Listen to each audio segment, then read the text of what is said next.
Жүзімнің пайдасы қандай? Жүзім дәрумендерге, антиоксиданттарға және минералдарға бай жеміс.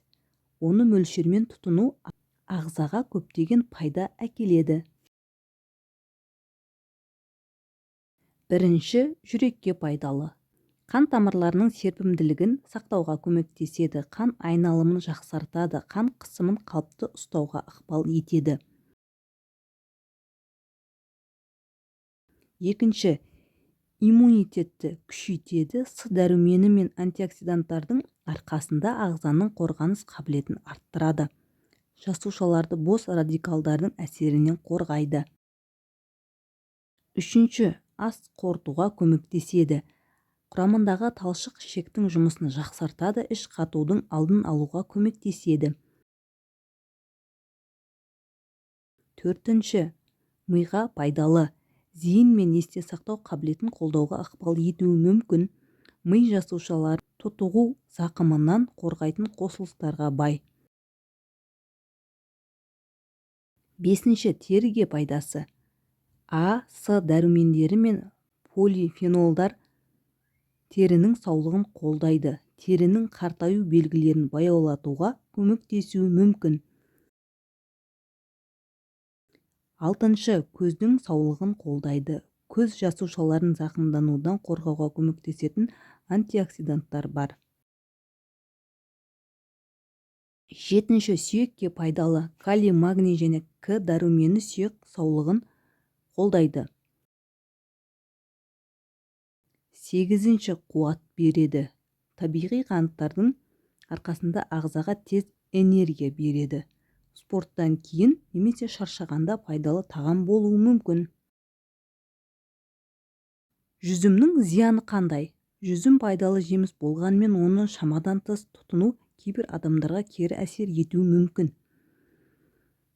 Қандағы қантты көтеруі мүмкін. Жүзімнің құрамында табиғи қант көп. Қант диабеті бар адамдар мөлшерін бақылау артық салмаққа ықпал етуі мүмкін. Көп мөлшерде жесе артық калория қабылдауға әкеледі. Бұл уақыт өте келе салмақ қосуға себеп болуы мүмкін. Ас қорытуға әсер етуі мүмкін. Көп жегенде іштің кебуі, газ жиналуы немесе диарея болуы мүмкін. Кейбір адамдарда асқазанның жайсыздығын тудыруы мүмкін. Аллергиялық реакция. Сирек жағдайда жүзімге аллергия кездеседі. Белгілері қышыну, бөртпе еріннің ісінуі немесе тыныс алудың қиындауы. Мұндай жағдайда дәрігерге қаралған жөн. Бүйрек аурулары бар адамдар. Жүзімде калий бар. Кейбір ауыр бүйрек аурулары кезінде калийді шектеу қажет болуы мүмкін. Сондықтан дәрігердің кеңесін ұстанған дұрыс.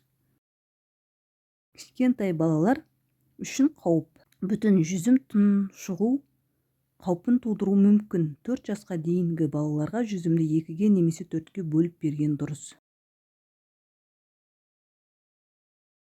Күніне қанша жеуге болады? Көпшілік ересек адам үшін 150-200 грамм жеткілікті. Осы мөлшерден артық жеу ас қорытуға және қандағы қант деңгейіне әсер етуі мүмкін.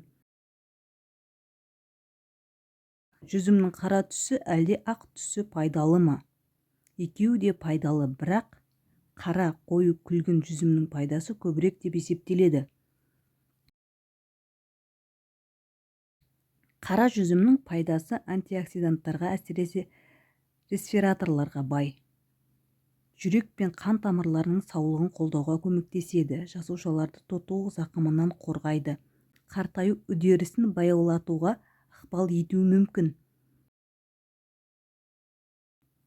Ми қызметін қолдауға көмектесуі мүмкін. Ақ жасыл жүзімнің пайдасы. Сәл жеңіл әрі сергітетін дәмге ие. С және К дәрумендерінің калийдің көзі.